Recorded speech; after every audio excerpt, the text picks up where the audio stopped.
empresa? Gosto muito mesmo desse assunto, Quirino. Acho que é um dos carros-chefes do meu trabalho, comunicação interna, porque eu tive muitas experiências de processos, de ações que tiveram sucesso por conta da comunicação e outras que não tiveram tanto sucesso quanto esperado por falhas na comunicação, o que a gente detectou depois das consequências negativas. Então eu me dediquei a tratar disso, a trabalhar com isso nas empresas pelas quais eu passei e que hoje dou apoio. Por que, Quirino, falar de comunicação interna? A comunicação interna, ela é um processo tão natural que muitas vezes ela acaba sendo negligenciada.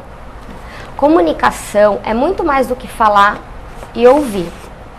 Envolve pessoas, envolve expectativas, envolve interesses. E as empresas precisam dar a mesma atenção que dão para uma área financeira, uma área de faturamento, uma área comercial, ao processo de comunicação interna. Eu realizei um estudo de caso sobre uma empresa que passava por um processo de mudança e tive acesso a uma pesquisa, para embasar esse meu estudo de caso, uma pesquisa que foi realizada com cerca de 200 executivos de algumas das maiores empresas do Brasil, que também passavam por processos de mudança, fusões, aquisições. E destes 200 executivos, 36% deles diziam que o processo não teve sucesso. Tiveram consequências negativas, não tiveram o sucesso que esperavam. Destes 36%, 60% atribuíram o insucesso do processo a fatores da gestão de pessoas, sendo um deles a comunicação. Então veja, é um processo natural que acaba sendo negligenciado, mas que a longo prazo traz consequências negativas. Então os números mostram que está mais do que na hora as empresas tratarem com maior atenção, maior profissionalismo, tornar realmente a comunicação um processo dentro da organização. Bom, começando.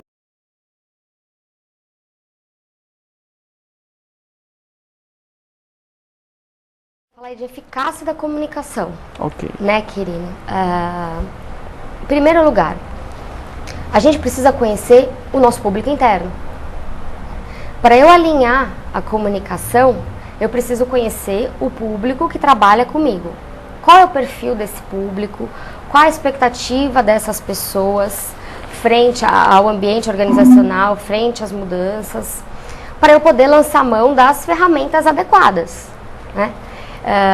As ferramentas não podem surgir ao léu, as ações não podem surgir ao léu. Precisa ter um objetivo, precisa estar embasado. Eu preciso diagnosticar meu ambiente, diagnosticar meu público, as minhas áreas, para eu adequar esses canais, né? Então, muitas vezes, eu vou ter jornais que vão fazer sucesso, que vão ser eficazes, os próprios quadros de aviso. Então, eu tenho um público mais operacional, como que eu vou chegar até eles? Eu tenho um público que tem acesso à intranet, todo mundo tem acesso ao seu equipamento, vou usar essa ferramenta. E hoje as redes sociais, né? As empresas precisam estar antenadas às redes sociais, né? Hoje a gente tem muitos jovens trabalhando nas empresas e por que não, né? Lançar mão aí dos recursos das redes sociais, que também podem ajudar e tanto na comunicação interna para que flua o que eu estou tentando transmitir. Ok.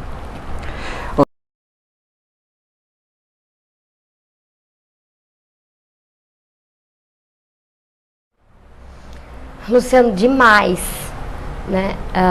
O funcionário ele tem uma expectativa sobre o que está acontecendo na empresa. E falhas na comunicação, quando não tratadas, desgastam e muito as relações entre seus pares, entre a liderança e a sua equipe, e entre a própria empresa e os colaboradores. Tem que ter muita atenção onde está o foco dessa falha, né? existem barreiras naturais da comunicação. Por exemplo, fatores psicológicos.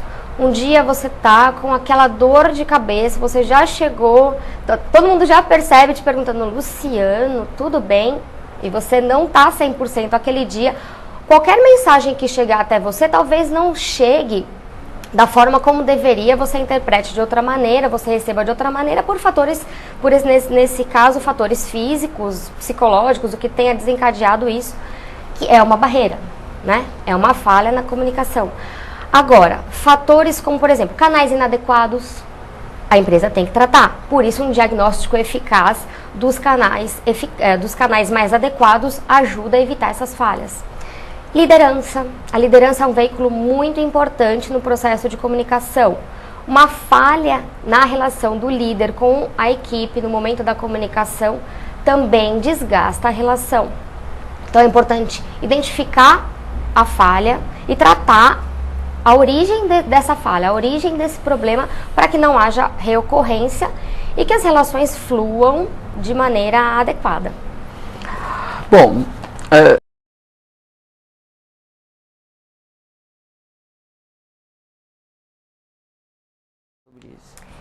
Querida, eu tive uma experiência muito rica com a implantação do endomarketing. Gosto muito de falar desse assunto, fico muito à vontade em dar dicas, faço trabalho de implantação, de consultoria para a implantação de endomarketing. A primeira decisão que a empresa tem que tomar, que as áreas têm que tomar, é se o endomarketing vai ser implantado internamente com recursos próprios, ou se você vai chamar uma empresa externa, uma consultoria especializada nessa área, que hoje a gente tem várias consultorias super competentes nessa área de comunicação interna. No meu caso, né, a minha experiência foi internamente. Então a gente decidiu implantar, e aí na ocasião fomos eu e o gestor da área de marketing fazer um curso para conhecer melhor o assunto. Por que eu e o gestor de marketing? Porque a gente decidiu, junto à alta direção, que a coordenação do endomarketing, das ações de endomarketing, seriam em parceria, RH e marketing. Querido, RH não trabalha sozinho, não tem que trabalhar sozinho, né? Eu sempre acreditei muito nisso, né? Tem que trabalhar com parcerias. E aí, nessa situação específica, cada um entendendo bem do seu negócio, né? Marketing e RH. Depois de feito o curso, já estávamos ótimos no assunto, já tínhamos conhecimentos suficientes, levamos até a empresa e criamos um comitê.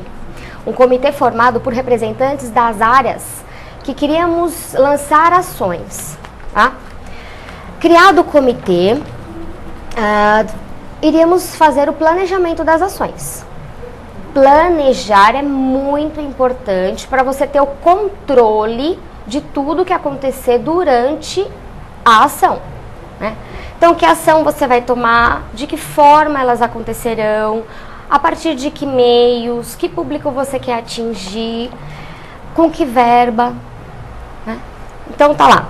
Você tem que decidir se vai ser interno ou externamente, você tem que ter uma coordenação do processo, você precisa criar um comitê de multi-áreas, você precisa ter um planejamento das ações. O endomarketing serve para fidelizar o cliente interno.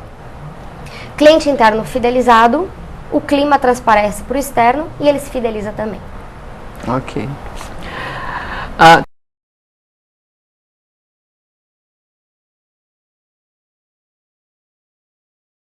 Então, vou ser bastante sucinta, assim, para dar espaço para as perguntas. O líder é um veículo de comunicação, na comunicação interna.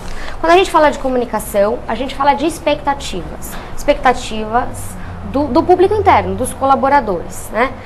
Aquilo que eu desejo receber, aquilo que eu desejo conhecer. Ninguém melhor do que o líder que está ali no dia a dia para saber isso, né? Para conhecer a expectativa. Pelo menos deveria, né? A gente está falando do ideal, mas a gente tem o real, né? Então a gente tenta trabalhar para que o ideal e o real estejam próximos, que esse gap seja menor cada vez mais.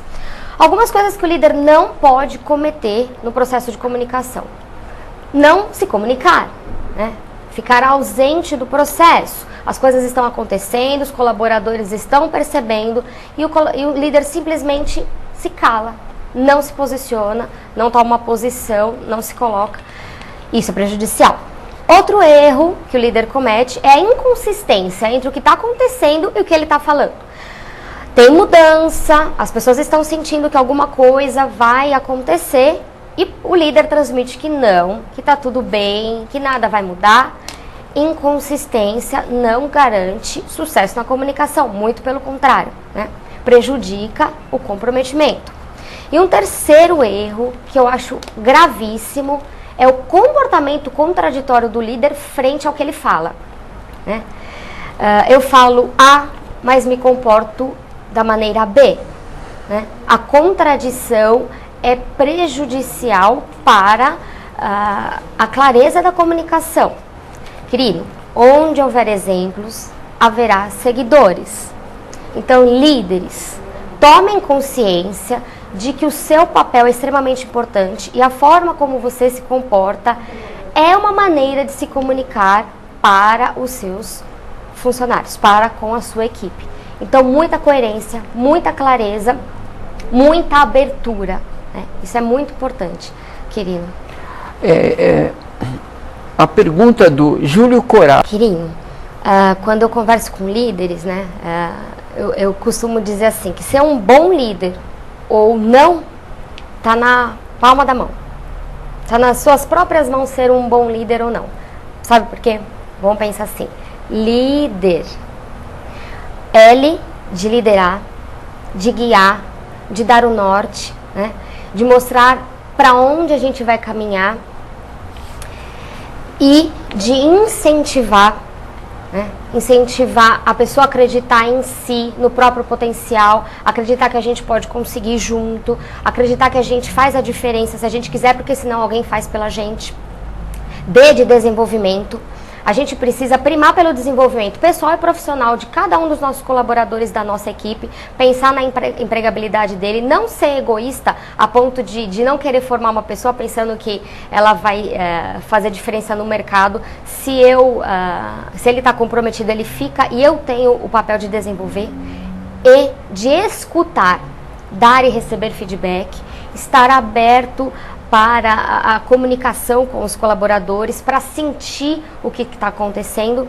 E por fim, R de reconhecimento. Muito mais que dinheiro, querido, muito mais que dinheiro, telenautas. As pessoas querem ter o seu trabalho reconhecido, né? Soltem fogos de artifício para os seus funcionários, para os seus colaboradores, reconheçam o seu trabalho e digam para eles, né? Não guardem para si o elogio que vocês gostariam de fazer, que eles merecem. Alô, BH. Igor Ralete de Belo Horizonte, ele pergunta: